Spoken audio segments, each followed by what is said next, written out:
Hey everyone, and welcome to Her Own Narrative. This is a space where we gather to share the incredible stories of women, the ones you know and the ones you wish you did.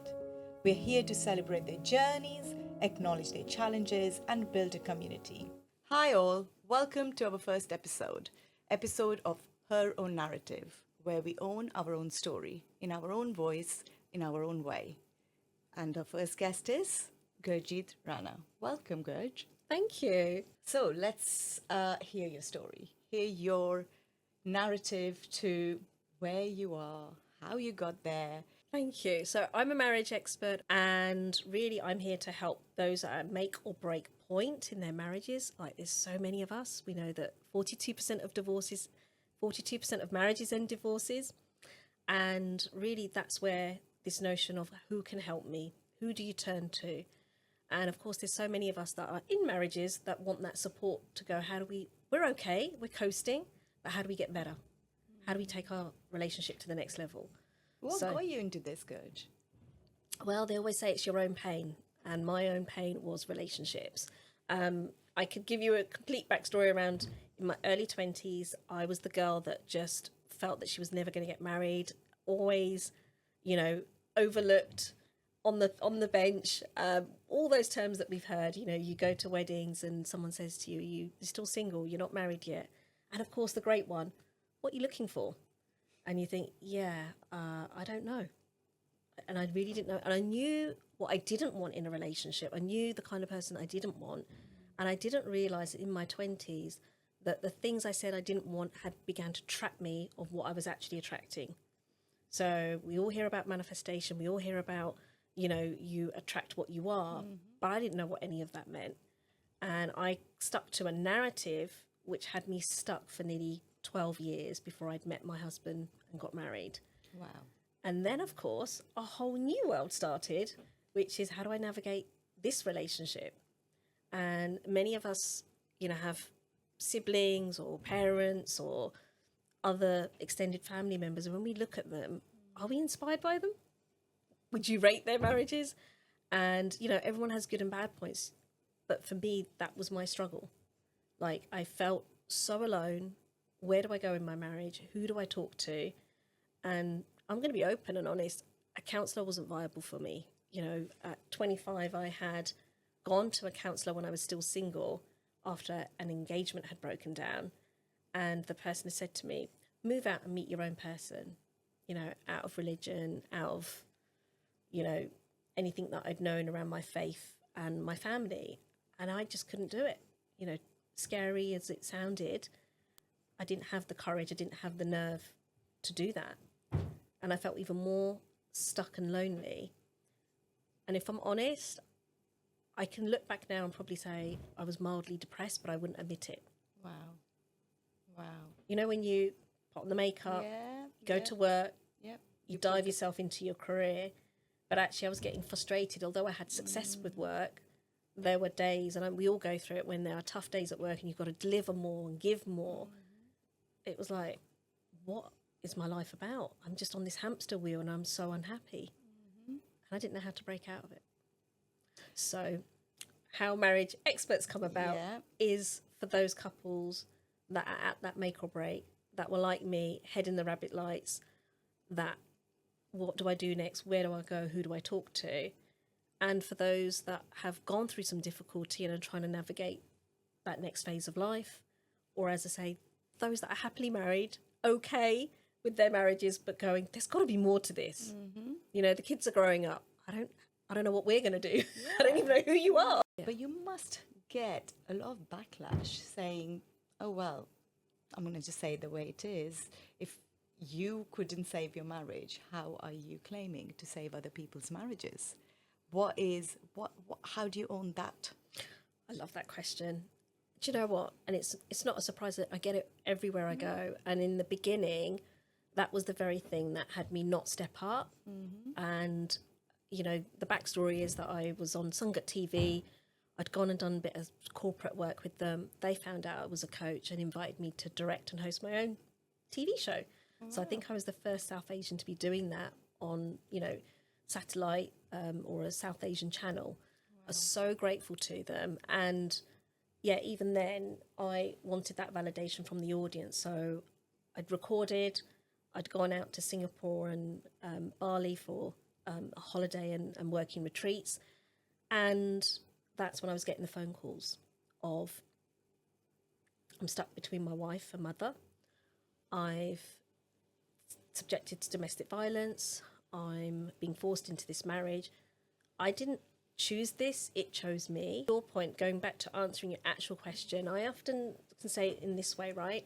I didn't have the tools. I didn't know. And that's why I chose to stay in the work, that as I was healing me, you know, my coach was really clear with me. She was like, I see you doing all of these things, you know, appearing on TV, being on radio, making a difference to others. And me, little old me, was like a shrieking violet going, I ain't doing any of that.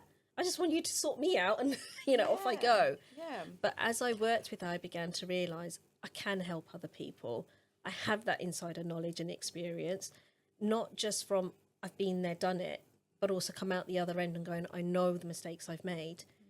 And if I could turn back the clock of time, you know, would I have done the same things? No, because I didn't know any better. And that's really why it's there. And, you know, for those that are guys that love football analogies, and sorry, Neethi, I don't know if you do football. Don't worry, go but for I it. always say, Sir Alex Ferguson, if you go and look up, I think he only won 2 trophies, if that, maybe even only 1 as a player in his whole entire career. But if you look at the success of Manchester United under his management and leadership, you know, unmatchable or unthinkable. You know, 13 titles from the Premiership in his tenure. That is amazing. So do you have to be the best player to help others, or can you be the strategic one, the visionary one that can help you win? You can't coach yourself. So this is the thing, right? So many of us women, we'll look at self-help books, we'll look at podcasts, we'll read books. There's so much we'll try and do, and we'll try to self-diagnose. And you know what the irony of it is? The whole time we're doing that, we're trying to fix our partner. And coaching is different. It's about working on yourself. I didn't know that. And if I could turn back the clock, that's probably one thing I was half doing. I took joy out of going to the gym, yoga and Pilates, thriving at work. I was a very independent girl, even though I was married. However, on the inside, I thought love was still on the outside, right? And my hurt, upset, anger and frustrations were all about, why am I being treated the way I'm being treated? You know, why do I not get enough of your time and attention? Why have now other people got head rank over me or priority? And that, unfortunately, is not something that I could go back and teach myself. No. Not what I know now. Now, if somebody could have coached me back then, and the thing was, you know, to be fair, my ex-husband came to me, said, let's go counselling. There was like a 3-week wait on the NHS, and there was an impatient, angry, fiery Gurjit that said, well, did you book the call? Well, no, I thought I'd check with you because I know you don't like counsellors. So you didn't book the call? Pachana. He didn't stand a chance. Oh. So, you know, I self-sabotaged, but I didn't know what I didn't know. Yeah. Sadly. I'm going to ask you a question here, because what scares you the most today? Oh, I think what scares me the most is this alarming number of people quitting before they've tried. You know, that fear of, have they turned over every stone? And sometimes that's what fears me of, you know, if a loved one had come to me and said that, it's still, I hear it in a way that like you did as a kid, you know, because you didn't hear divorce as a kid. No. It was such a and I think it moves me when a couple come to me and you realise you are their lifeline, you know, but I don't get scared like I have to bring them together. I am now so much more accepting on this journey of, you know what, as long as I can support them to empower them, have co-working, whether it's to do with children, a business, or even just being civil with one another. For goodness sake, that person is a part of you. Yeah. You are a part of them. Be proud of the person you're married to, or proud of the person that's even once your ex-partner. Because when someone knocks them down, they're knocking you down. When you're knocking them down, you're knocking yourself down. So I think my biggest fear is, as they say, where is this dunya, where is this world going in relationships? And I think that's my real fear of going, you know, it's horrible to think that so many of us are going to end up old and alone. Which part of you makes you really, really vulnerable, which says, this is, you know, there must be something that moves you. This is me. This is how I felt. Yeah. And that is the part I would love to know. What is that, Gurjit? Oh my goodness. Do you know what? In everybody's story, you see a bit of you. They always say that in your clients, you'll see a bit of you. Or in someone inquiring, they'll share a part of you and go, I know where you are. And there are just so many moments like that. And what moves me is sharing my journey with people or being able to relate to them. And they can be anything from, I do this, those that have coached with me know this, that I am completely transparent about my life in that moment. I will share about my journey of how I met my husband. So for those girls that believe, you know, you'll hit 30 or something, you can't meet a partner. I did it by accident, but it was the best thing.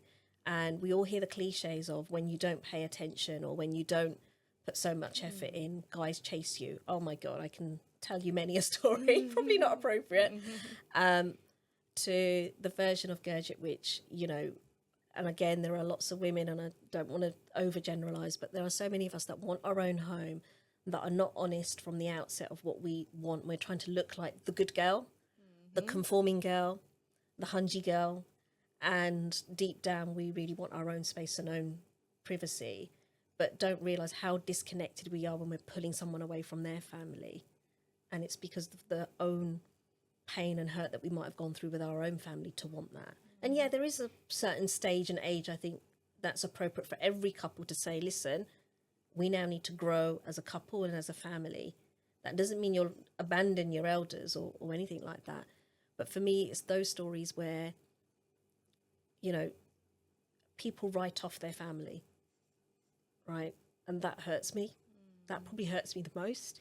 If we had no money, if we didn't have to go and do jobs, we didn't have to pay bills, and what would be our real purpose in life? Is to take care of people. So what is your legacy you want to leave behind? Oh my goodness. I think firstly it's about a happy, fulfilling family. You know, a family that's secure, happy, you know, and you want to be able to look back and go, you know what, I'm glad I did that. Wow. I want those people in my life. I really want to leave behind a legacy with people of going, you know what, we know how to do better relationships now because there was a marriage expert that guided us, because there was a marriage expert that existed that could support us, that I don't know whether we have marriage expert coaches or a marriage expert academy. I don't know what that's going to look like, but I would love to bring as many people that are open to learning about relationships to come on a journey going, how do we make it a bit better together? How do we learn from one another? And that's where I think coming together as a pool of society, you know, to help one another. Yeah. To have that happiness in your life. So from gossip, you actually change it into a collaboration and you talk about things where you can support rather than just make a story about something. Yeah, or just, you know, can I use this word? Bitch about it? Because you're not going to get anywhere with it, right? Like, you want... I'm now very mindful who I go and share what with, right? Try and cut out much as gossiping as possible in my life, you know? Yeah. Absolutely. And then the thing that's been there for me is knowing who to share and what to share with. What will they lift you up with? Do you want to be left with them reinforcing what you already believe? Do you want you to be challenged? Do you want a new way forward? Or like what I do is I just hold up the mirror and go and look in the mirror. What do you see? What is it you want? And why do you think you're now not there? So giving that person the opportunity to see for themselves, how do I narrate my life? Yep. I like that. You know, how do I get to choose my narrative? I know so many of us are stuck with the narrative, the circumstances. That's not your life. No. And this is where we talk about this platform, which is her own narrative. If I were to ask you, what's your narrative? How would you put that in a few words? Yeah, I'd love to hear that. I guess, look, I'm just there's nothing special about me. I'm genuinely saying that. I know you would think differently. No, but let's not say that, because you've always told me that. Let's not start the statement with diminishing yourself. Or we can edit this one out then. Yes. Look, I guess when I started the journey, and I genuinely say this, I didn't think I was anything special, because I'd go to these conferences, I'd see these women on stages, and the waterworks would come on, and I didn't quite get it in the beginning. I was like, I get your story, but you know, I couldn't do it. I can't, you know. And for me, it was because I wasn't moved by my heart. Yeah. So for my narrative, it's very simple. Like, you know, I want to say I met the love of my life. I got married in my 30s. It didn't work out. Got divorced, and I want to now make a difference to other people. Is to rekindle 1 million lives, if not more. Wow. You know, that's my ultimate mission: is how to bring back human connection through communication, connection, and conflict resolution, the things that we don't know how to do. I think that's the biggest thing. People don't know how to communicate. You know, no, I was no different from that average person. That's where I say that there wasn't this, you know, and no disrespect to anyone that's gone through abuse, verbally, sexually, you know, mentally, physically. No disrespect to them. I totally get it. Everyone goes through that part of their journey. There wasn't anything like that in my life. There wasn't, you know, a sad dramatic drama. There wasn't I'm being hurt by my partner, or I'm being subjected to X and Y, or so and so did. I didn't have that. Obviously there is a story. Of course I had challenges and clashes, but they were coming from the fear of Gurjit, the little Gurjit that didn't know any better, that was scared of people. That is probably my real narrative. But growing up, I was scared, being bullied, being scared. So it was easy to stay quiet, not get into trouble, not draw attention to you. So I was like the invisible that went under the radar. For me, that was a defining moment of no more did I shedded an identity of being Gurjit, the single person. I'm sure so many women relate to this, even men.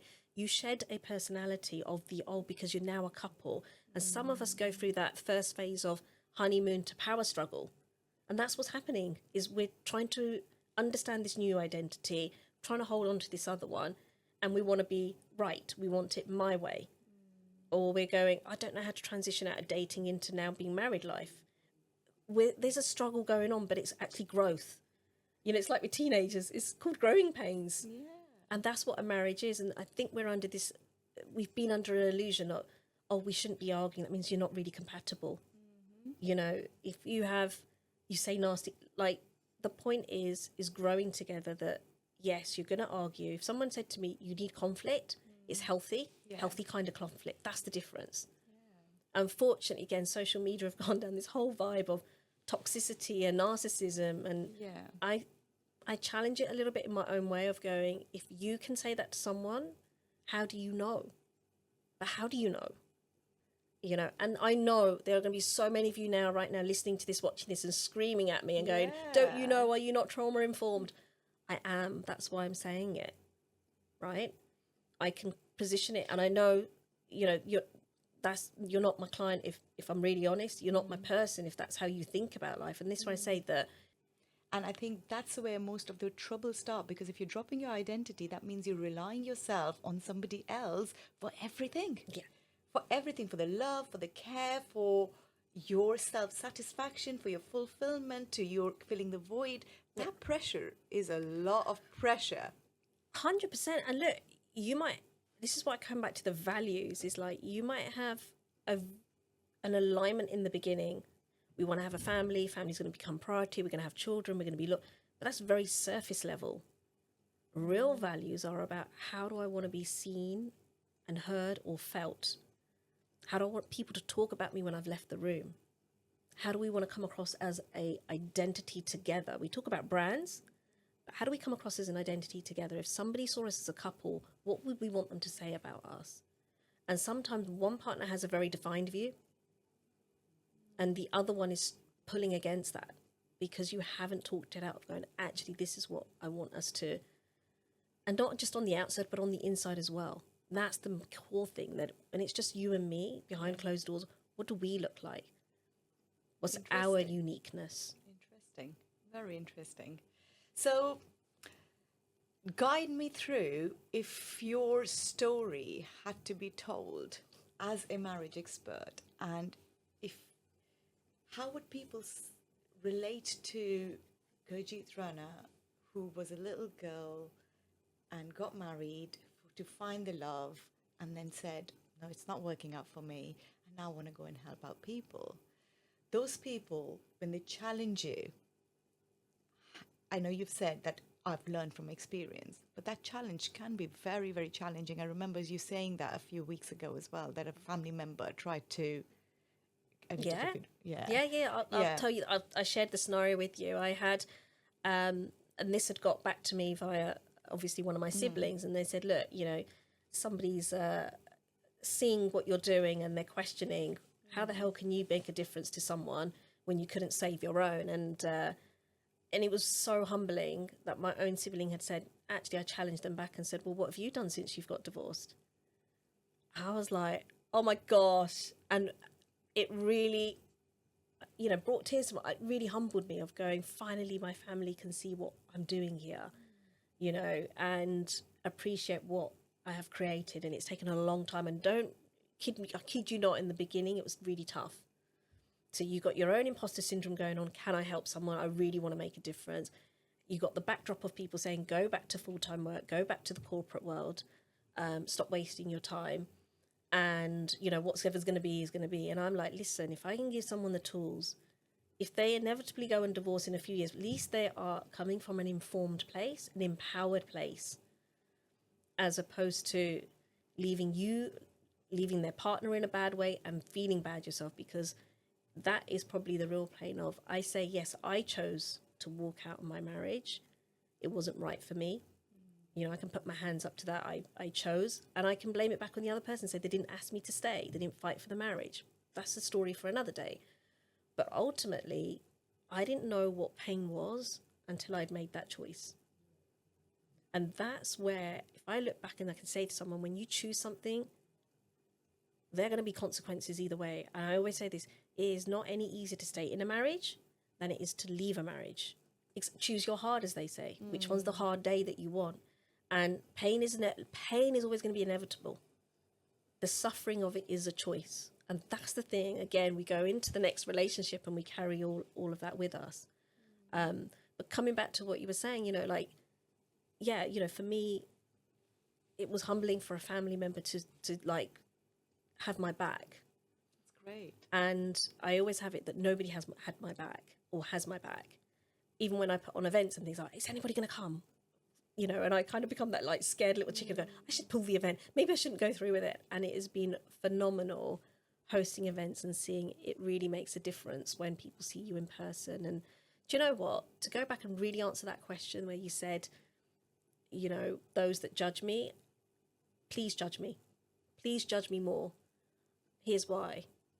I'm here to make a difference to you. So you judging me, what's that got to do with your life?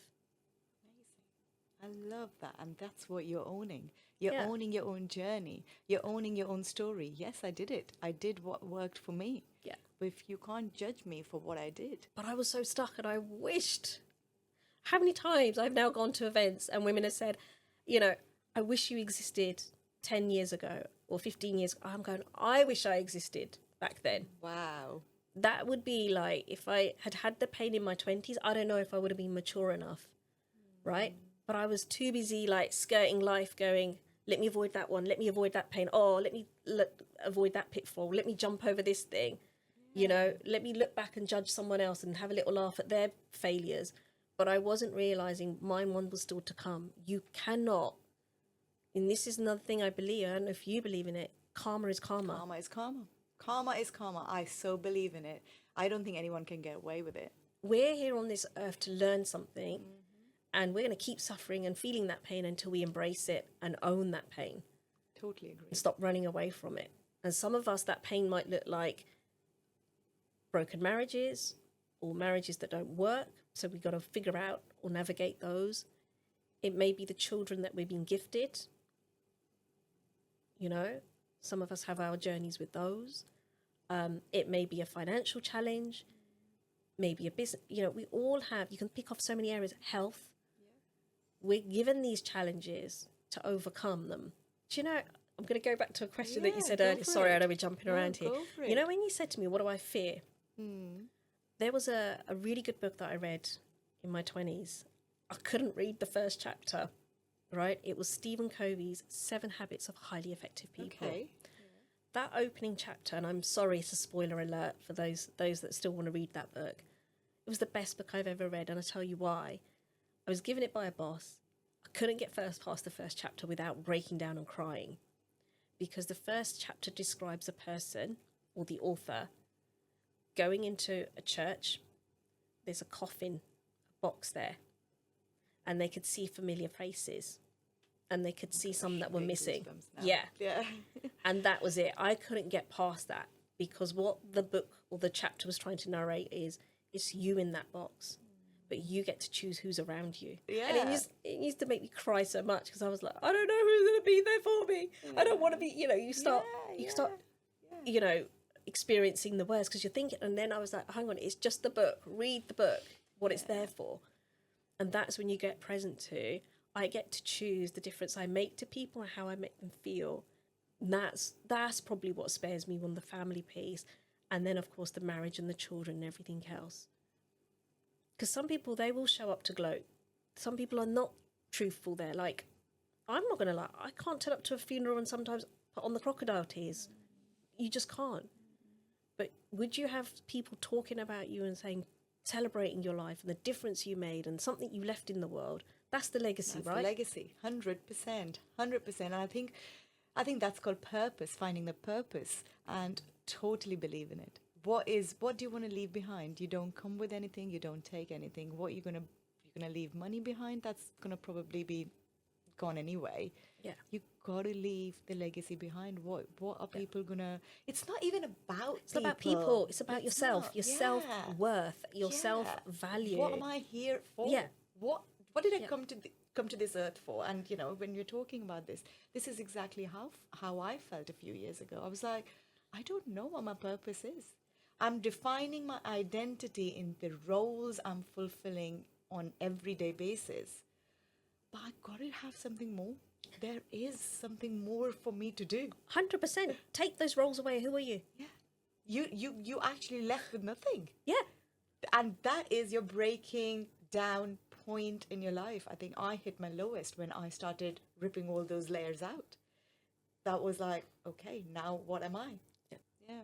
Did you feel devalued in your marriage? Yeah, of course I did towards the end. Yeah.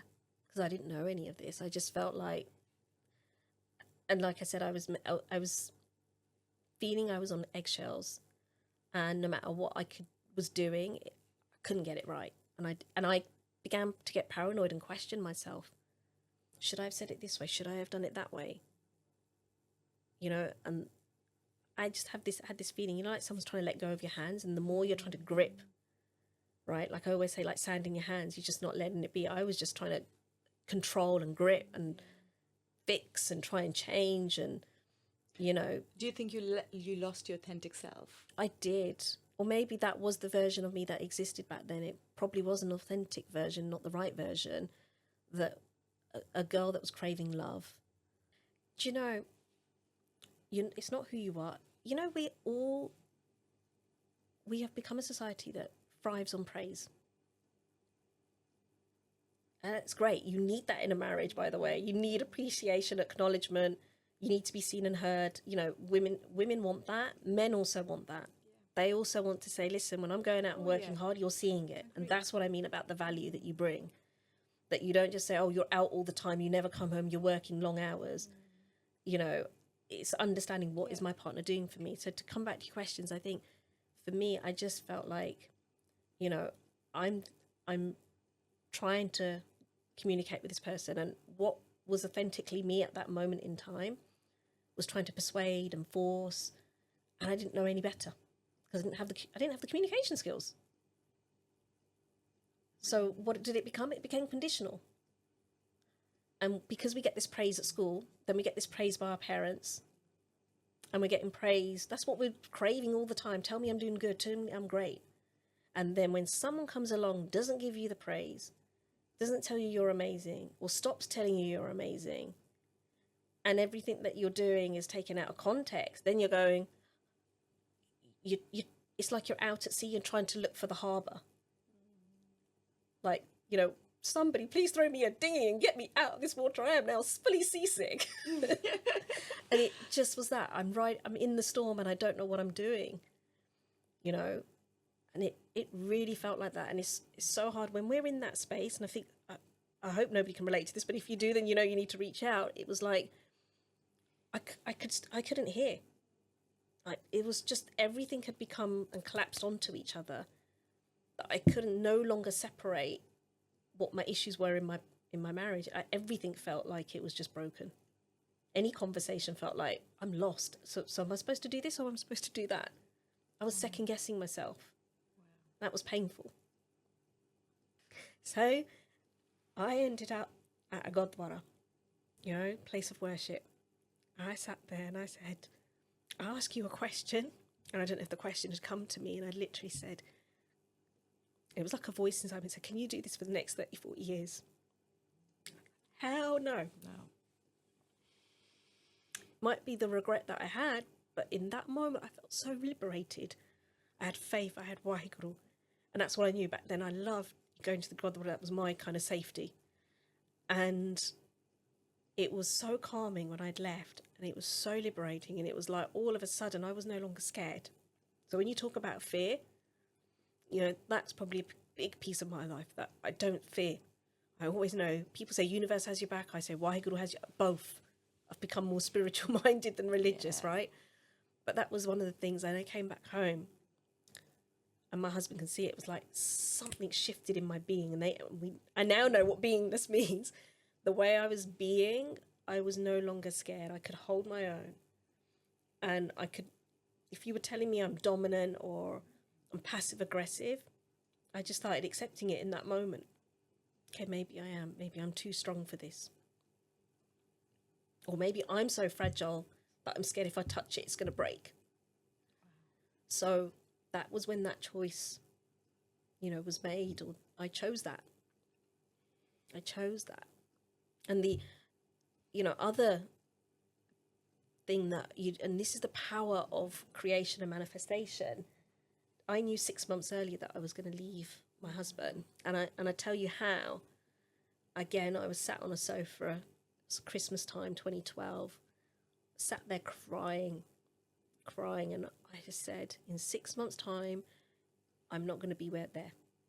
But in my head, I'm thinking I'm going to move out, or we're going to move out. Like I said, the selfish Asian girl that says, I have to have my own house, need to pull him away. If it's just me and him, we'll be okay. No, that was just a delusional thinking. I'm saying that, ladies.